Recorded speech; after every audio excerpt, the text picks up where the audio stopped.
Hey, what's up? Welcome to Brave Women Talk. This is a podcast really focused on women who want to empower themselves and focus on mental health in a stigma-free environment. We are going to be talking about the student athlete life. And as you can see, we have a special guest, Jeniyah Jones, and she is actually my. So we're going to get right into it.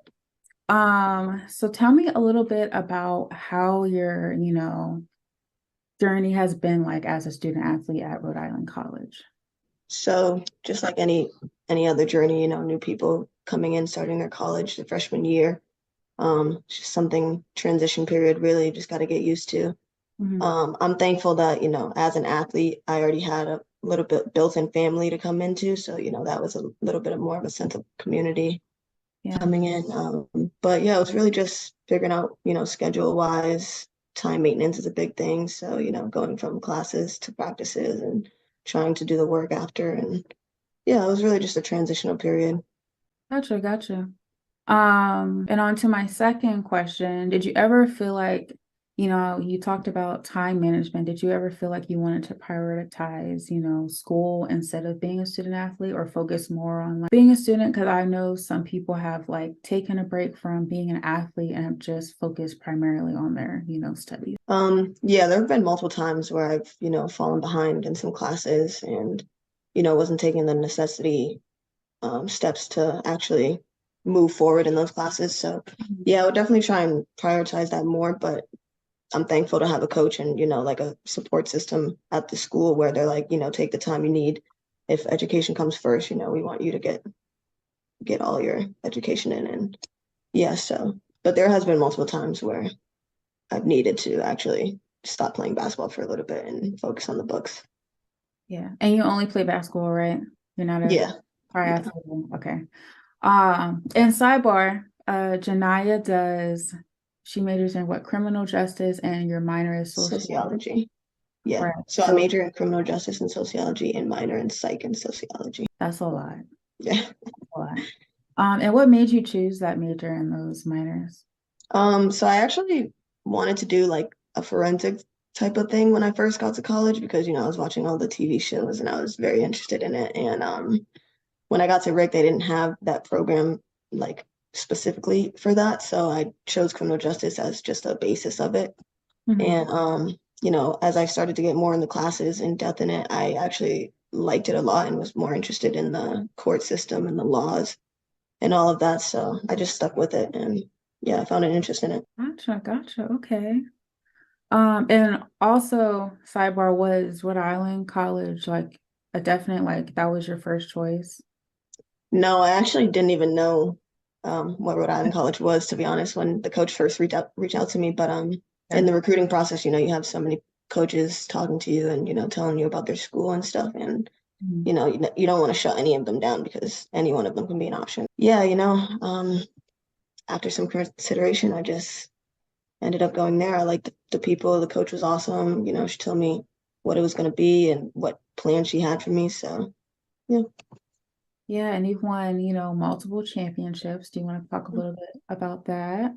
Um, yeah, I mean, it's just hard work, really just hard work. I'm grateful I have a lot of teammates that have the same work ethic as me. So, we're always in the gym, even not, on practice schedule on our own time. We're in the rec or, getting shots up or just doing something like basketball wise or physical activity that's, getting us 1% better each day. So we always focus on, the goals going forward, playing one game at a time, but we always have a bigger goal in mind. So championship is definitely always something we strive for each year. How do you feel like your mental health has improved over the years as a student athlete? And have you ever utilized the services that they provide or have your coaches or anything, mention like counseling if you need it? Um, so my mental health was really, really bad my freshman year, coming in because I didn't play that year. I was injured, so I had to sit that whole year out. And, basketball is like a constant in my life that Yeah. I've never had to go without. So it was just, like I said, a transitional period and adjustment for me, a really big adjustment. So I was kind of, in my lowest of lows, that year. But like I said, I did have a great support system at the school. I mean, my coach was always looking out for me. Mm. And yes, we always talk about, we have meetings and stuff for all the athletes, and even my coach herself would tell me that there's a bunch of counseling services, therapy sessions and stuff like that I could do. I personally never went to them myself, mainly because I always did have people that I could talk to, like on my team. My coach, there was always people around school that I was, close with. We have a mentor actually for our team. Every Mhm. sport has a mentor assigned to their team. So, like we have resources. So yeah. Well, lucky you for the mentor. Yeah. Yeah. I Very. feel like that's something a lot of more schools need and don't have. They have their trainers, their, like their everyday, staff, but they don't have like the mentors, Yeah. the extra. I feel like they don't go the extra mile enough because we're just now talking about our mental health and just now bringing it to the surface. So I feel like that's something that definitely needs to change. Um, Yeah, I mean, personally, like I said, I never really used the resources besides, talking to the people that I feel like I need to talk to. But even before then, it was kind of like a struggle for me to admit that, like, I was struggling and I did need help. So I just feel like once we do get a little more comfortable, um, everyone should get help at some point. And, even if it's not the lowest of lows, even if you're feeling some type of way, talking it through does help. And yeah, I think more people need to realize that and just be in tune with their emotions and kind of figure it out for themselves what they need.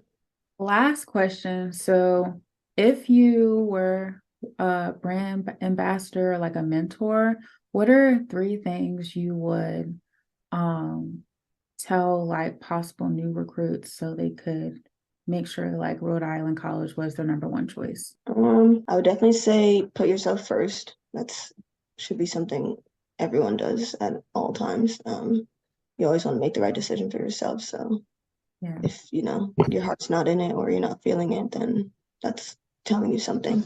Yeah. Um, Next, I would probably say strive to get 1% better each day. That's a big thing in our program. Um, we always try to get 1% better. Like I said, if we do any physical activity or, any workout, any type of anything that's getting you to the next level or preparing your game for the next level, then it'll help. It'll go a long way. Um, and third, I would say just have fun, really. Yeah. Have fun. Because, if you don't, love of the game. Yeah, what are you doing it for, really? Yeah. But yeah, be yourself, get 1% better, and have fun. Yeah. And especially if you decide to go to the WNBA, we don't get Yeah, as much. So, and you don't love it, yeah. you're not I gonna. feel like Yeah. um, that's definitely a big part of the game too. I feel like even not my freshman year, but there's been times where I feel like every athlete has had the like, do I still love this sport? And kind of talk with themselves, and it does actually affect your mental health if you're not having fun anymore. Because I've Mhm. seen multiple people like around me even fall out of the love, for the game, and Mhm. it's affected them a lot. So I think just being truthful and just playing to play is not enough anymore. I think you have to have, some type of emotion into it. But Yeah. All right. Is there any other advice, anything else you want to say? It could be mental health, being a student athlete, anything about you. um, I would say for any student athletes out there, just follow your heart, really. Go where you think you're most comfortable and where you think your game would elevate yourself. There's a lot of coaches that say a lot, but don't actually follow through with what they're saying. So, Yeah. if you need to transfer or you need to do whatever for yourself, then you should do that and prioritize yourself. Yeah. And as a transfer myself, like there's nothing wrong with transferring. I remember Yeah. um telling myself I'm never gonna transfer. I'll be there for 4 years. And then Yeah. I transferred and it actually ended up being the best decision of my life. Yeah. I literally went from the south to the north, totally different. Yeah. We're totally different. Yeah. And that's another thing too. I mean, a lot of people get comfortable where they are and, Mm. they need to embrace the change a little bit because it could be a really good thing for themselves. Yeah, and they don't even know it. Right. All right, well, this wraps it up for this episode. Please come back to our next episode. I don't know I think it'll be Elena. We've had her before. She is a model with Christian Models Association. So stay tuned and I'll keep you posted.